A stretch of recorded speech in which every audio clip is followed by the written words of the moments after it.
Okay, welcome back to a new episode of the JAE podcast and other random but generally helpful videos.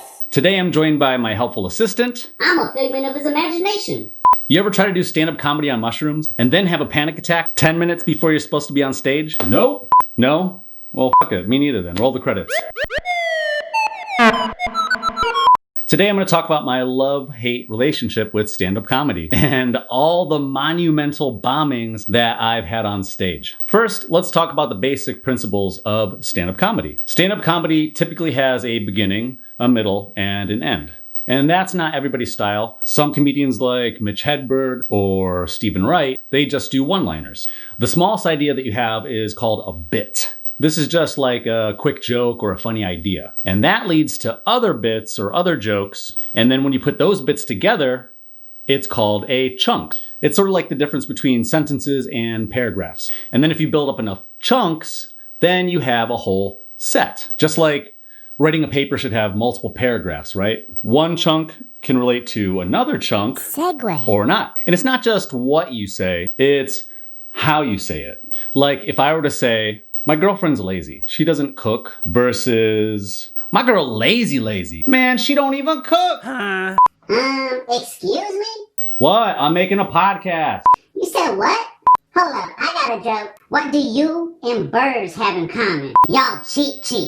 Cheat. Anyway, I've been writing material for like 15 years. I love it. Every time I have a funny idea, I email myself. And then all those emails go into a separate folder called Standup. It doesn't matter if I'm driving. Don't text and drive though. Or if I'm at work, at the gym, eating dinner, I write. I write the idea down. You have to think. Ideas are little gifts that the universe give you. And it's your job to either make them come to life. Share your talent with the world. Bring this idea to life. Execute this idea. Do this painting, make this t-shirt, make this podcast, shoot this helpful video. Or probably forget about it. Sometimes if I'm driving and I have a passenger in the car and then something funny pops in my head, I'll tell them to email me the joke. So how do I do that? Well, the subject line is typically the general idea of the joke, like why I hate strip clubs. And then in the body of the email, I break it down line for line how I would actually read it. So that way I can memorize it. But I can't memorize anything except for like one phone number. 1, 2, 3, 2, 3. And don't even get me started on memorizing names. Hey, Jay! Hey, there you are. It's you. Here's the key to writing lines. Not too long, not too short. It's an entertaining lecture. Keep a rhythm and give your audience something that they can remember and quote. I'm a figment of his imagination. And that's the same thing that I do with my podcast. So why don't you like going to strip clubs? Oh yeah. So I don't really have a lot of guy friends. Most guys are kind of like, I don't know, gross and basic. Very basic. Here's all men in a nutshell. Food, beer, sports, casino, date rape, strip clubs. That's it. And sometimes cocaine. That's it. Babes, chicken wings, Vegas, gains. Are you done? Now, obviously, I am a man. I know that's right. I know I don't look like a man's man.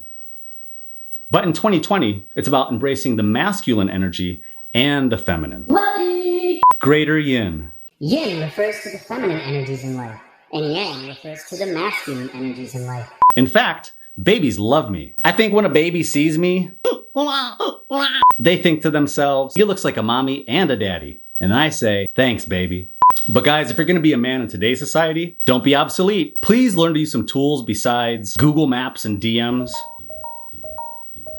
Am I right, ladies? You know that's right. All dudes think that the culmination of an evening should end with Strip club! It's fucking dumb. D-U-M. It's D-U-M-B. All right, I know how to spell, okay? I'm Asian. I won a spelling bee. 5th grade. Your word is pterodactyl. Language of origin, please. The word comes from the Latin pterodactylus, the creature's genus name, which originated in the Greek ptera, meaning wing, and dactylus, meaning finger. Finger. Pterodactyl.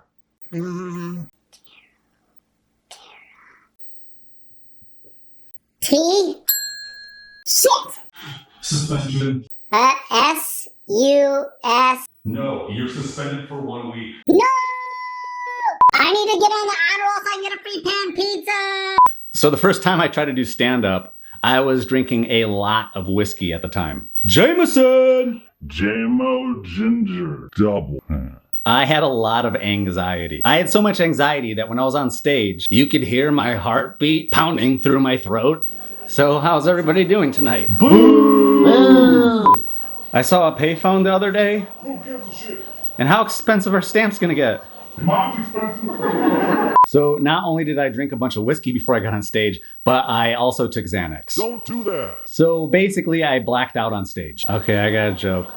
Knock knock. Boo! Boo-hoo. Got him.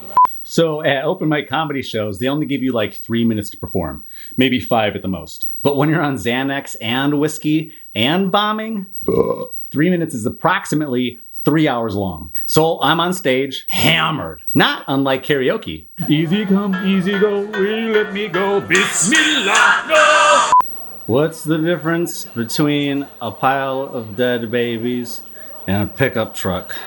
I don't have a truck. Thanks, Mom. How come white people smell like sour milk? They smell like milk. You don't have to get a driver's license to have a baby. Oh, that's right. Huh? So when you have like 30 seconds left, the MC is in the back of the room and they have a flashlight to flash at you to let you know that your time's about to be up. All right, hold on, I'm not done yet. And has anybody ever weighed a quarter pounder with cheese? We call each other ninja. You can't call us ninja. Is it really a quarter pounder? Oh, come on, who brought a laser pointer? So this went on for like 13 minutes. 13! You're only supposed to be on stage for 3 minutes until the MC actually came up on the stage and he stood right next to me and took the microphone out of my hand. So there was another time that I tried to do stand-up comedy. And for some reason, I was of the opinion that if I took mushrooms before I went on stage, that it would help calm my nerves and everything would be hilarious. Rule number 1 about mushrooms: Be in a comfortable environment. Oh, you mean like at a comedy club with a spotlight in your face? Nope. So the show starts at 8. And before I leave my apartment, I remembered that somebody gave me mushrooms. So I eat the rest of the bag, which is roughly 2 grams. 2 grams. And this is like only the second time that I'd ever taken mushrooms in my life. So I get to the club at 7:45 and I find out that I'm on 3rd out of 20 comedians. I'm on in 30 minutes. Mushrooms haven't kicked in. Everything's cool. I am out front, chain smoking, going over my lines. It's just a 3-minute set. There's nothing to worry about. Don't go over the time limit. Get off the stage when you see the light. The basics. You got this. So I'm out front trying to recite the first 2 lines of my routine. You know when you're on a payphone and something about payphones. Oh my God. What was it about payphone? The mushrooms are now kicking in. Hard. Something like 20 people came to seat me, and this venue was in the back of a bar, and it only seats like 30 people at the most. So like more friends are coming in. They're like, hey, Jay. And so I start panicking. My big plan is to go to the bathroom, lock myself in the stall, and chill the fuck out in private. Good idea. I go to the bathroom and the stalls don't have doors on them. Prison toilets. I immediately panic and I start washing my face with cold water, just splashing water on my face. And there's like 4 dudes in the bathroom. There's 1 at each of the urinals, and there's 1 in each one of the stalls that have no doors. You would just walk in and be face to face with somebody who's taking a shit on the toilet. Ugh. The bathroom is breathing. So I bolt out of the bathroom because I'm certain that I'm gonna puke. But I didn't want any of the other comedians to see me. And more friends are coming in, and I just kept saying, I'm sorry, bye, sorry, I'm sorry. And then I went out front, and I face planted in a fetal position into the parking lot next door. And somehow I managed to mass text like 10 people that were inside of the show. So while I'm lying out in the parking lot, my buddy Andy shows up. "Hey Jay, what are you doing down there?" and drove me home. And then I just watched Pulp Fiction all night. It was awesome. Royale with cheese. Say what again? Yes, that's that. Don't do drugs.